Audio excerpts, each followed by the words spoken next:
also, by the mercy of Srila Prabhupada and our spiritual association, we can appreciate their contribution more and see that their overlying factor, which is that they're great devotees of the Lord, great servants of the Lord. Those can be revealed to us. So these devotees and these acharyas, and also Srila Prabhupada, they all taught the importance of following the process of Krishna consciousness and accepting the words of Krishna in complete. Srila Prabhupada makes a point here about how, following the footsteps of Bhagavad Gita, they explain that that there's different planets and this and that, and one can go to them if one worships those individuals accordingly.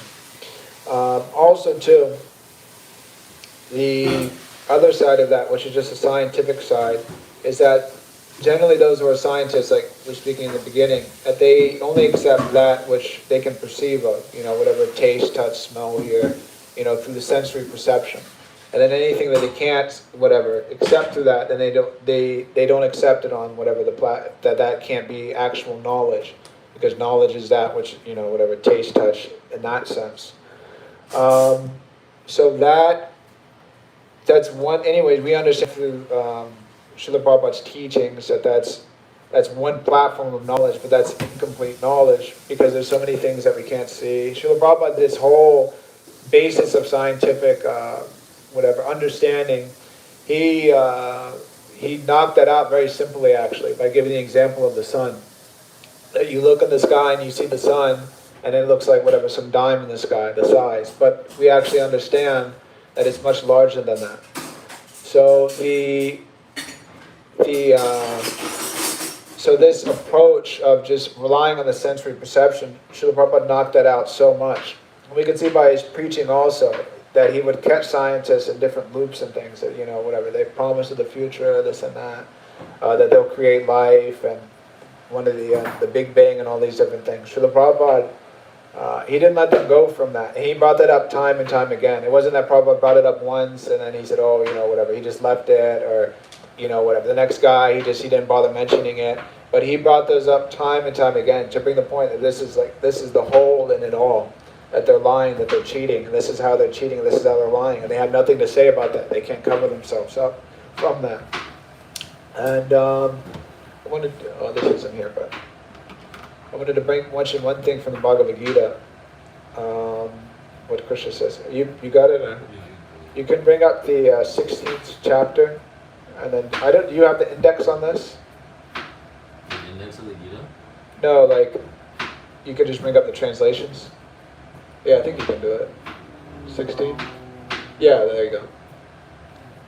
So, in the 16th chapter of the Bhagavad Gita, Krishna brings out what are these demoniac qualities.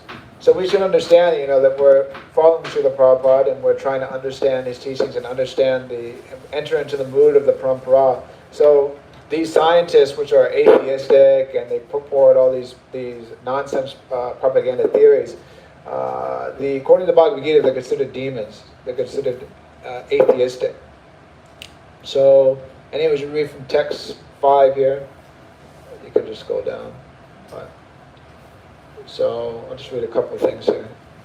So, the transcendental qualities are conducive to liberation, whereas demoniac qualities make for bondage. Do not worry, O son of Pandu, because you are born with divine qualities. And next verse. O son of Pritha, in this world there are two kinds of created beings. One is called the divine and the other demoniac. I've already explained to you at length divine qualities. Now hear from me of the demoniac. Those who are demoniac do not know what is to be done and what is not to be done. Neither cleanliness nor proper behavior nor truth is found in them. They say that the world is unreal, with no foundation, no God in control. They say it is produced of sex desire and has no cause other than lust. Oops. So specifically that verse. The other verses too can be explained, but that's pretty much what the scientists are preaching. Their whole aim at it is that whatever. The world is unreal. They may say so many fancy things, whatever, that, we're living in a universe and it's just like a dream and it's, whatever, layered in different realities, and I don't know what they say, so many random things the scientists say. But the point is that, well, actually, like, there is no basis to reality, that it just happened by chance, and that there, that all these different chemicals and things involved, and ultimately there's no controller, that God's not in control, and whatever, there's no, they may say, very fancy and very nice, well, we've examined this and that, and through our scientific analysis, we've come to the conclusion that there can't be a God, this and that. But we should understand what it is for what it is, and that it's a demoniac tendency, it's an envious atheistic attitude. So we distribute these books and we preach Krishna consciousness, and the association of devotees, they help expose those different things, those different misconceptions, and expose those different individuals also. And it doesn't, one may not be a great acharya, like, yesterday we were speaking all about Ramanuja acharya. And so I was asking it last night, but you said he made 700 sannyasis, I think like 12,000 brahmacharyas or something like that, and then so many hundreds of thousands of householders. And so one may not, someone may not make 7,000 sannyasis, but simply by repeating the words of the acharyas and giving light into whatever perspective that we can, people can get broken free from this influence of Kali Yuga, and specifically also of the illusion of being unclear what the goal of life is. Because coming back to this verse, it's by the association of the devotee, and the devotees, they clear it out, they point it out, and then they also too just recognizing and seeing that specifically devotees, that they make the endeavor and to actually to go out and to speak to people and to help them, not to just, like sometimes we see that there's one religious sect and they put their books out and then they just stand there, and then it's just like whoever comes, they come. They just stand there for like years and years on end, and they won't really actively go out and like speak to anybody. They knock on your door. Yes, sometimes. But I know too, they set up, like at the airport you'll see, they knock on the door, and people get fried out with that. Some people do, but in most religious spheres, most people are kind of, that's the tendency, just to be content, with my situation and that, and, not really caring so much about the world. But devotees, they go out and they speak to you, and then even too, you can be in big time Maya, and then they're calling up and trying to, help you out or whatever, get you to chant Hare Krishna, or there's some push there for that. And that's actually needed, because in the material world, Maya is also pushing on the other side. The living entity has uncontrolled senses, his mind's running here and there, he's struggling with his mind. Anashtani Jyani Prakati Stani Karshati. So the entity is suffering, he's being influenced by the modes of material nature. Being influenced by society that he grows up in, being influenced in so many different ways. So there's definitely a push from Maya for the conditioned soul to be in Maya, to enjoy, to remain satisfied in the material condition. But the devotees also understand that similarly are pushing the living entity also, pushing them to be Krishna conscious, pushing them to take a book, pushing them to chant, pushing them in so many ways to come to the Sunday feast, to eat prashadam. There's the push there. So that push has to be there. And Srila Prabhupada would explain that, that preaching Krishna consciousness is a declaration against war against Maya. So there has to be some push, and then also too in wartime, it's not, flowers and things like that, dances. Wartime is an intense situation, actually. People are dying, people are suffering, it's a gruesome scene. Usually people that, especially that go to war, they usually don't sit and talk about it so much, like all the time. Oh, I remember I was in war, it was such a great time. Usually people don't speak so much about that. So it's understood to be heavy and intense, but that's what's required actually.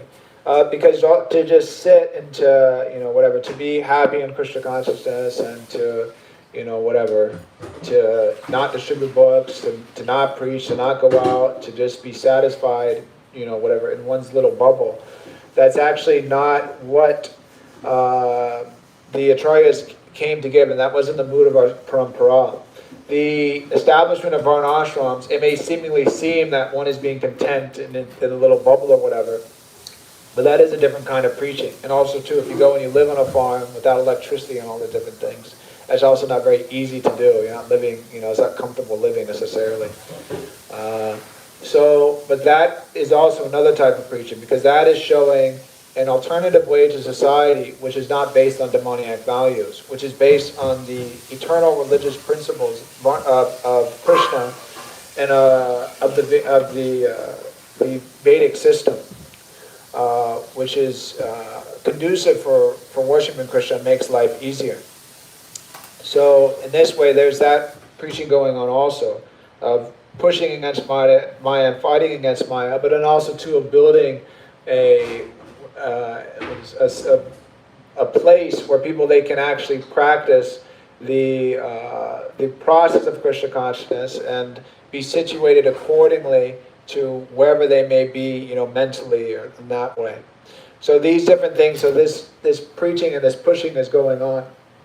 And purity also has to be kept, because Maya may influence in different ways, and there's so many ways that can happen. But we have to follow the process of Krishna consciousness strictly, as Srila Prabhupada taught.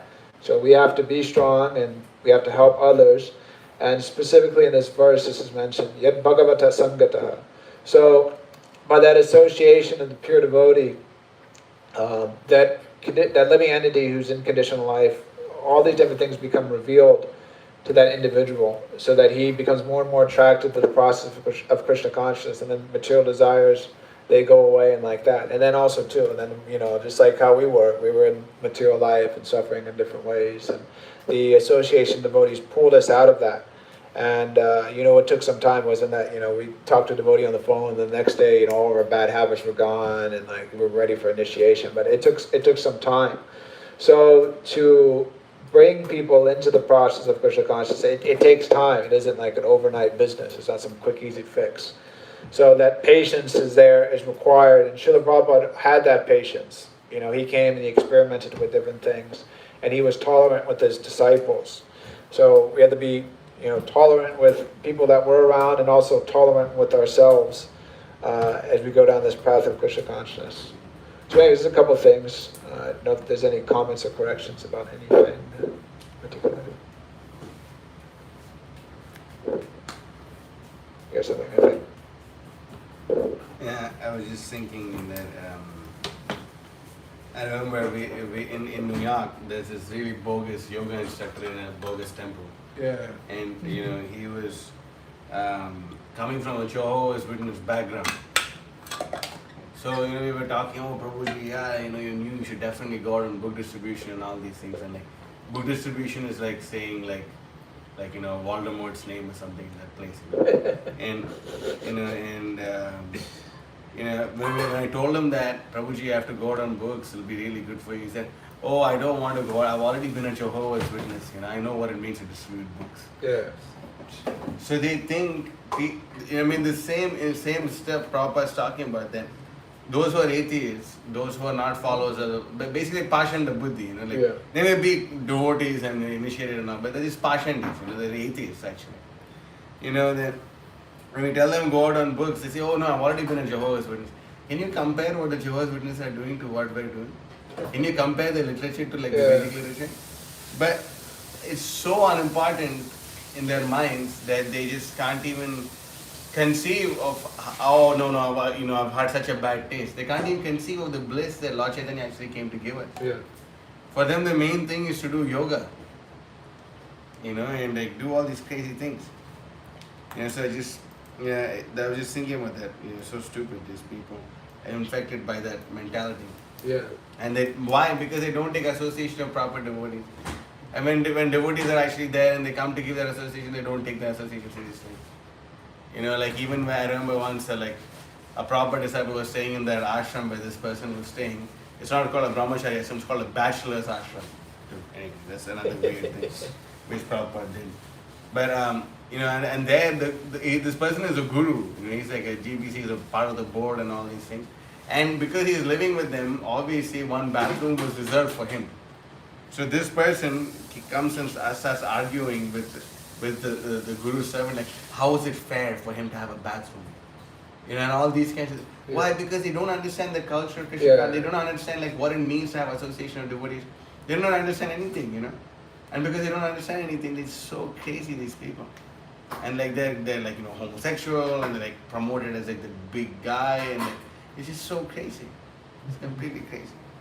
You know, and also in the Sanskrit there's this word achala. Yeah. And that's actually Guru Maharaj gave an entire lecture on that word. It's from Vishnu Sahasranaam. Yeah. Ashala means unshakable, and we can go a lot into it. But I also had a question, like, what do you mean that we have to be tolerant with ourselves? It means that, you know, we may be striving for the highest perfection of Krishna consciousness, and then we may not be on that platform. So in that sense, we have like, we may have shortcomings, and we may have, you know, whatever lackings in ourselves. So we have to like be tolerant that I have to stick to the path and be determined, and then these things will go away. In that sense. No. That's what. Yeah. Just a couple things commenting on that, but yeah, I mean it's important. I mean, it's a mundane conception, and then whatever, just due to bad association, wasn't rooted out, because it's like you're saying, it's not. There's a difference between, you know, like distributing Srila Prabhupada's books and then whatever, just staying on the street being a Jehovah's Witness, and it's a duty of devotees. And when we initially come, because I know when I first came, I had like so many excuses of like why not to distribute books, and usually everybody has like so many million excuses of why they don't want to distribute Srila Prabhupada's books. But the devotees, you know, they, you know, whatever, they have to like explain to you or like help you like realize that like you're in Maya and like you need to like distribute books. But yeah, it's unfortunate actually from that individual, whatever, can't just, you know, go out and distribute books because he thinks he's already done it. It's so sad. It is so sad. So, but that's an important aspect too, just the whole cultural aspect, because the following the culture of Krishna consciousness properly, it promotes devotion. It gives rise to devotion. Whereas this whole Western cultural approach, it just gives birth to offenses actually.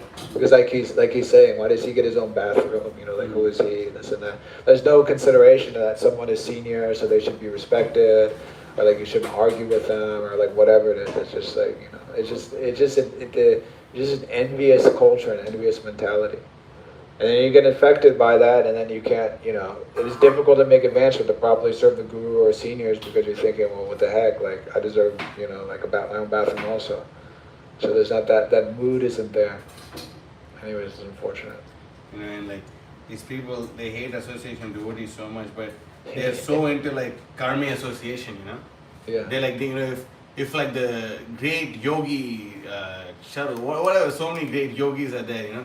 They'll go and they'll die to get their association of all these stupid karmis. Or like, let's just say whatever, some great Tom Cruise, that they're all like devotees that get some bogus devotees. They get fired up to go meet him to just like hear from him or some nonsense like that. Yeah. You know?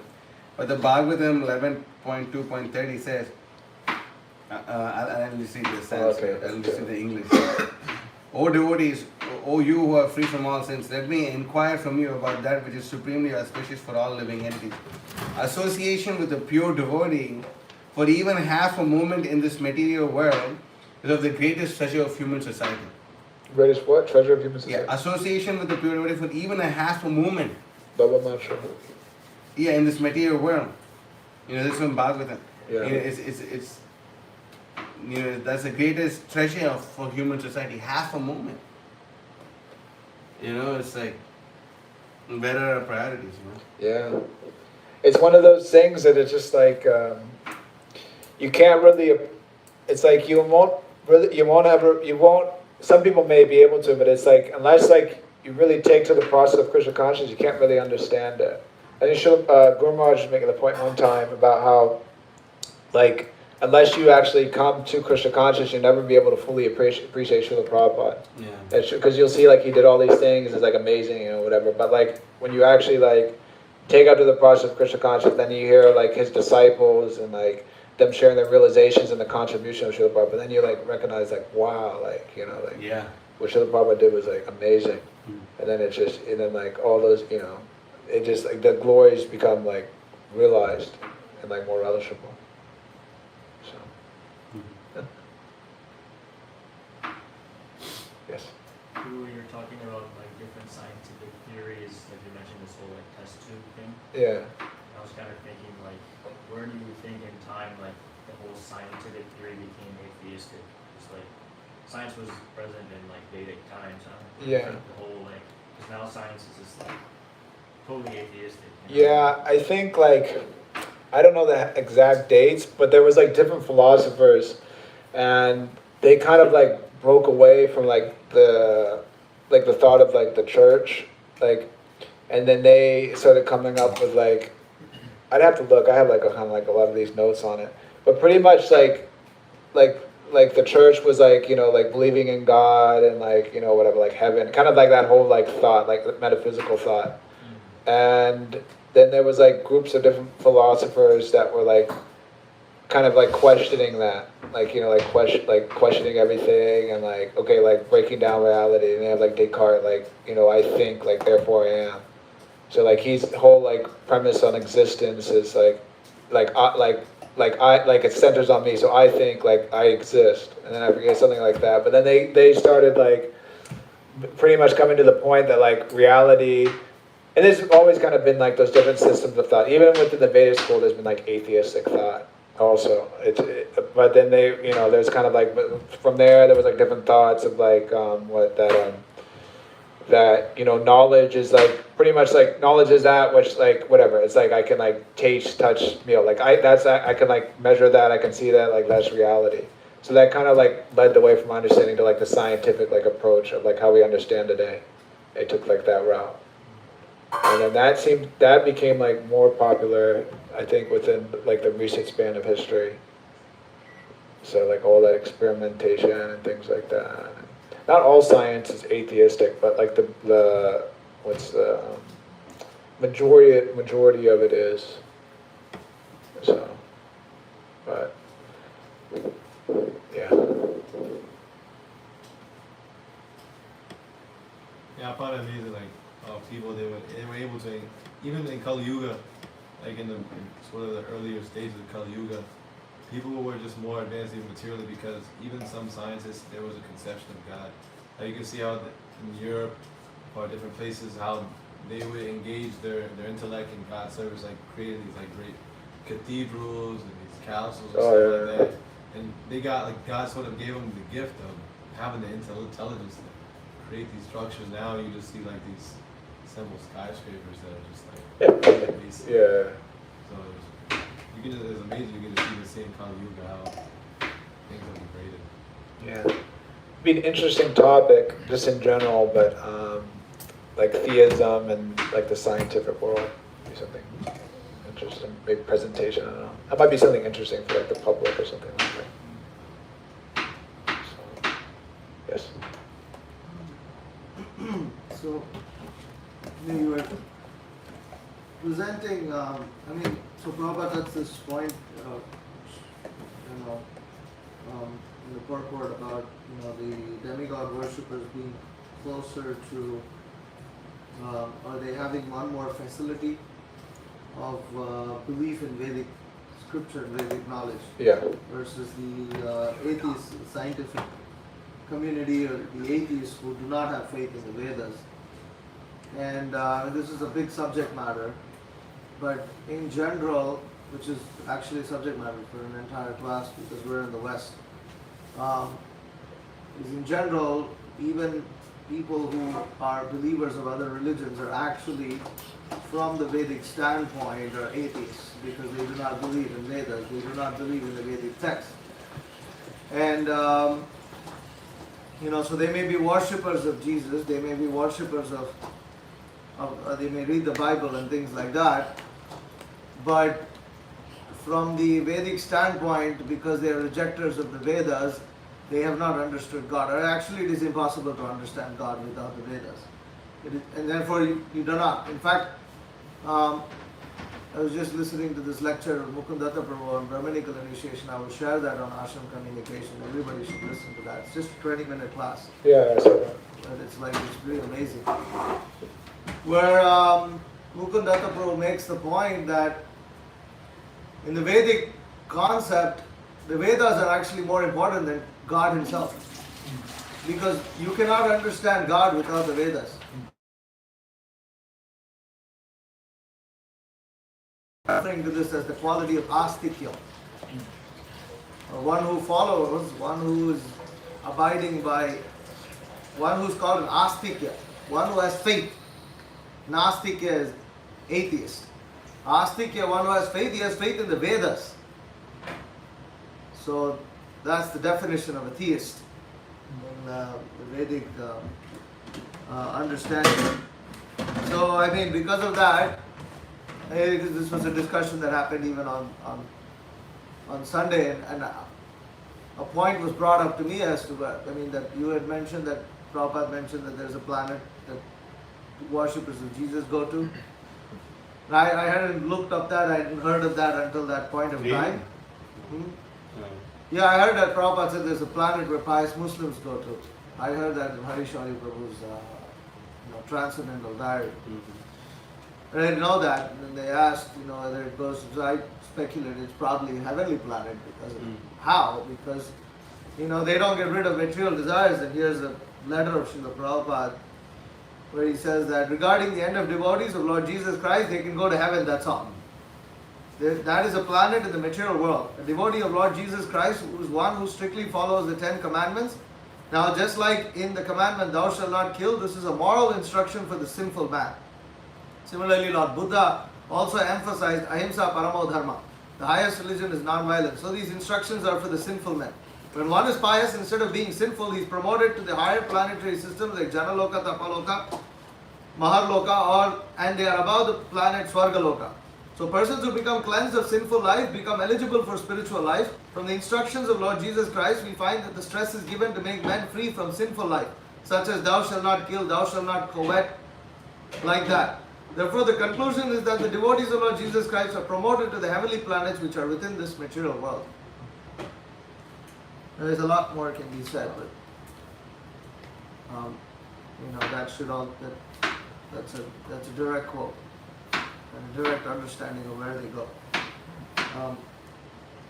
I've heard some devotees say that because Prabhupada refers to Maharloka, Janaloka, and says above Swargaloka, That's right, even though that's there, they go there because you become fully pious, but from there it's easier to go to the spiritual world compared to Swargaloka, which is straight up materialist. Whereas they become very pious, and to some extent they're quite renounced too, those who are real Christians. So they go to those other planets which are above Swargaloka, where people are quite renounced. Maharloka, Janaloka, Tapaloka, they're quite renounced.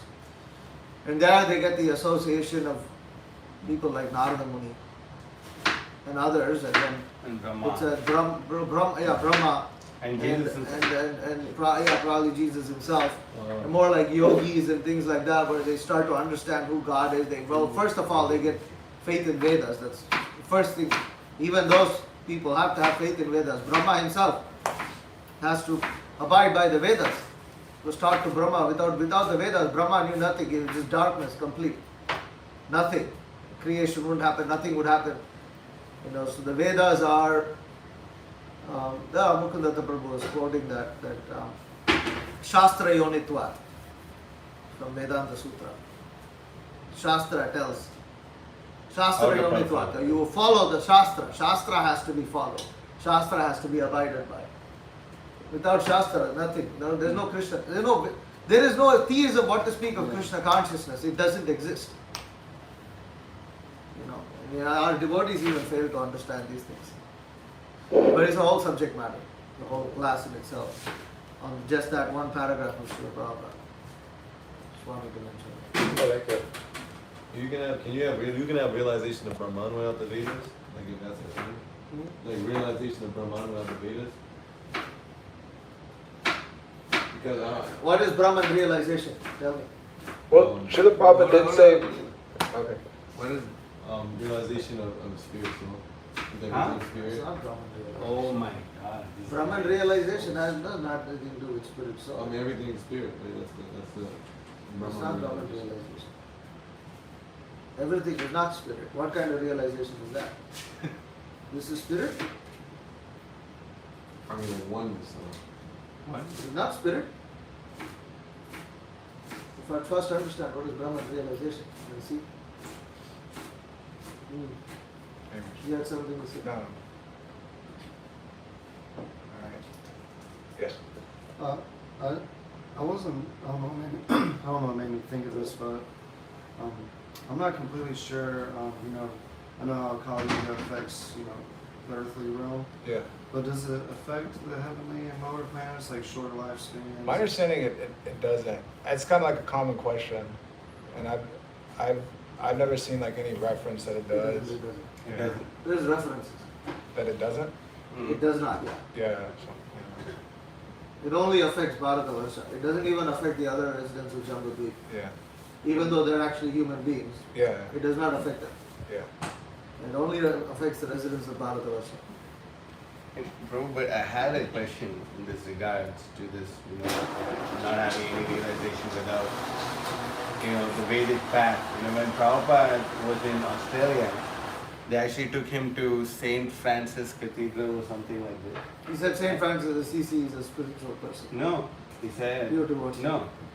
Prabhupada, so his followers were telling him that, St. Francis referred to, Brother, brother three, sister faith. And Prabhupada said, oh, that's real God realization.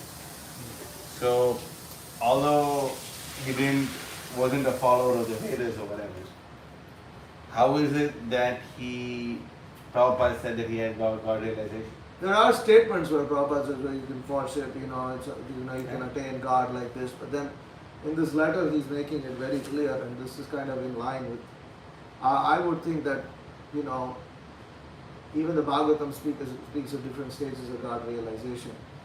And, are we supposed to say that St. Francis went to Vaikuntha? I'm not. I think that's a bit of a stretch. I mean, if Prabhupada said he was God realized, we go to where his God is. But then So- there is this quote also.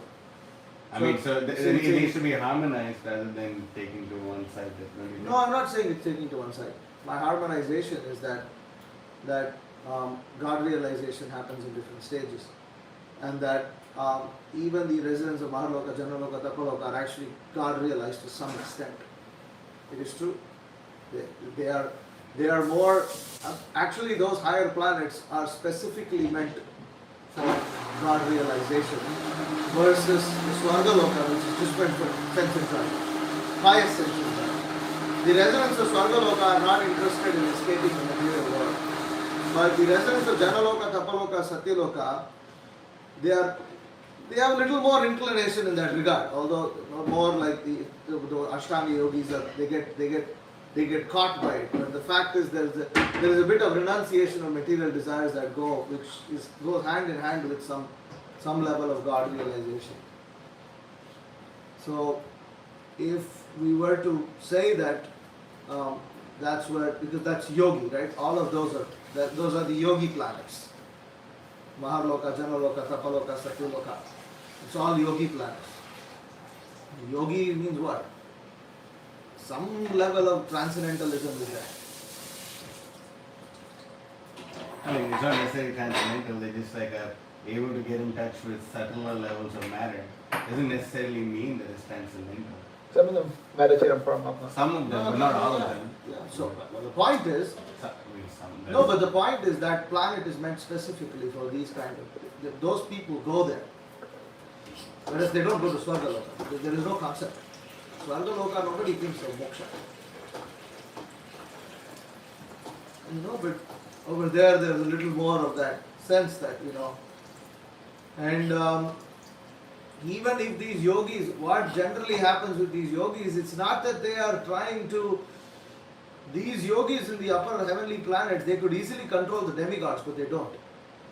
They are higher than the demigods, they can easily control them. They could throw Indra around like a plaything. But they don't. Actually, the descendants of heavenly planets are afraid of yogis of that character because they know they want curse out. You know. These yogis, even though they may be enamored by their mystical powers, they are characteristically different from the demigods. You see, because what happens is it may take them lifetimes for them to overcome their attachment towards their yogic siddhis.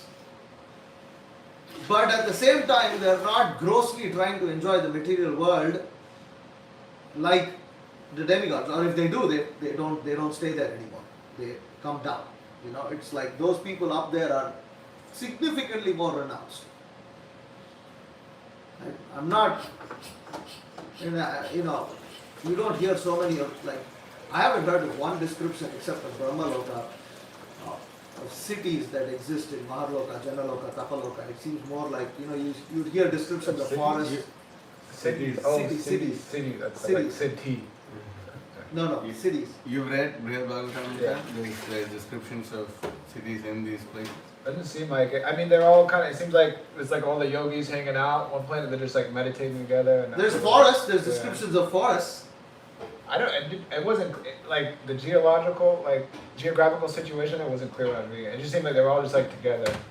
Just, like, Well, at least the thing is, if it was something very significant, it would get a mention. There is cities Definitely. mentioned in Brahmaloka. Like Yeah, King- Brahmaloka is there. Yeah, there's like coral. Brahmaloka is there. If Brahmaloka has it, why won't the other planets have it? I mean, my point is that significantly these cities are being mentioned in the heavenly planets as a sign of heavenly enjoyment, right? And they don't carry so much mention in the yogic planet. They may be there, but it's significantly different is the point. Even if it's there, it's significantly different. I cannot say exactly where St. Francis of Assisi went. I have no idea. He did seem to have what is called, what we see in Bhagavad Gita specifically, that Brahma Bhuta Prasanna, Vidya Vinaya Sampane Brahmane Gavi Asti Sunicheva Supakecha Pandita Samadarshina. So he had that Samadarshi, which actually that Samadarshi is actually a symptom of God realization. It is only a transcendentalist has Samadarshi. Who else has Samadarshi? And Prabhupada, many times he refers to Brahmavadis as transcendentalists. Transcendentalists, Prabhupada uses actually a very broad sense of that word transcendental. So, if you take it in that sense, if you understand St. Francis as a transcendentalist, then you will see some level of God realization there. Prabhupada, like, obviously he says a lot of different things about like Christianity and Jesus and everything, but another thing that he says is that Jesus was a Vaishnava. He actually says that at one point, and like, I was thinking, like, we're talking about like this quote of Prabhupada basically says that you can't, go to like the spiritual world without the Vedas. But at the same time, here in this quote that you brought up, it's talking about Jesus' teachings like on the mundane platform, like decreasing sinful activity and increasing piety. But Jesus also had teachings which were preaching pure devotional service to God, which like to one extent you could say are non-different from the teachings of the Vedas. So like, and Veda could also just mean absolute knowledge as well. So like, could you say that those pure teachings, those spiritual teachings of Jesus are non-different from the Vedas? And like in that way, by following Jesus, you could go to the spiritual world. You have to give me examples of them, first of all, because I'm not really aware, so I'm not going to speculate on something that I haven't heard. Right? To a large extent, and the other thing is these texts like the Bible and Chaitanya Charitamrita, Chaitanya Mahaprabhu says how they're influenced by the modes of material nature. I mean, if you take for that fact, the other Puranas also have spiritual instructions. You go even Shiva Purana has it, but it's heavily influenced by mode of ignorance, like anything. And so it's there. But the question is, where is the system for them to be able to dissect that spiritual teaching away from all the other mix that's found in the Bible? And then the most important qualification is, what do they know about God? Without knowing about Krishna, how can you love him? That knowledge doesn't need to come specifically by study, but it has to be, but still it is there, because if you don't know a person, you cannot love him, and you cannot, So, what exactly are those spiritual teachings? In my understanding, this quote, and Srila Prabhupada very interestingly puts Buddha also right there, in that letter. To me, it seems, yes, he's a Vaishnava. He came to preach according to time, place, and circumstance, which means he has cheated the population, purifying them, bringing them closer to the Vedas. Some of them who are extremely sincere make tremendous spiritual advancement, but most of them, they just come, and Vaishnavas do that too. Vaishnavas do that also. You will find not all Vaishnavas come and directly preach the direct, pure message. It's sometimes, an instruction is given and then the purification happens eventually, and you see that in the Bhagavatam also. So if you were to understand like that, then yes, Jesus is a Vaishnava. I mean, it's interesting that he brought Buddha in that, because Prabhupada several times explained that Buddha cheated the atheists into worshipping him, and he's a form of Krishna.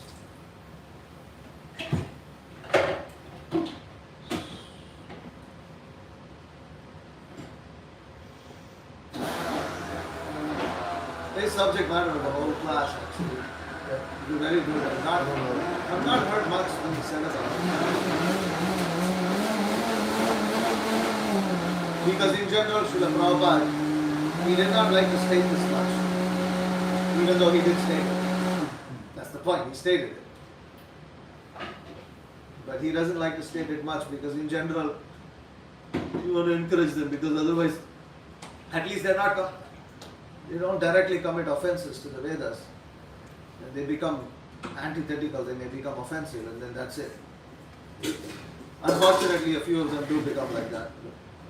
That's their misfortune.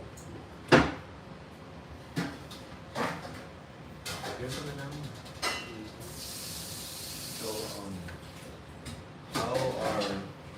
he said that the Kali Yuga doesn't affect, the heavenly planets and the lower planetary systems. So, what type of worship do they perform in the higher planetary systems for Krishna, if different ages have different forms of Krishna? My understanding is the Yuga Dharma is just for like earthly planets. The demigods, I mean, I don't know exactly what worship they do. It doesn't really get so much into detail. I mean, Vishnu and some of the places he's there personally. So they worship him and they serve him like that. But I mean, the main thing is that those different demigods, they're given posts, like particular posts, and that's kind of like their service and their worship. It's mixed though, because they take the post. Yagyas. Yeah. Yagyas.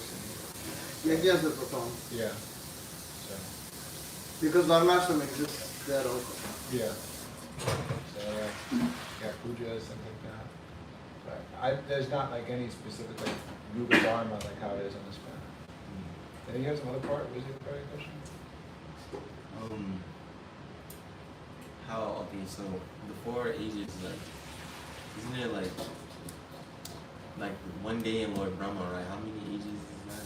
I'm not sure. I think it's like 100 yugas, right? Or that? Like Brahma, I forget exactly. What? One day of Brahma, is that like 1,000 yugas? 1,000. Yeah, 1,000. 1,000 yuga cycles. Yeah. So how are the heavenly planets are calculating time? So it goes by the sun. So let me think here for a second. Oh, I forget. I used to know this. Because the sun is going around, I think 1 year is like 1 day of like a demigod. Yeah. 6 months is day, 6 months is Yeah. night. Yeah, so that's how they calculate time. So 1 year, 1 day.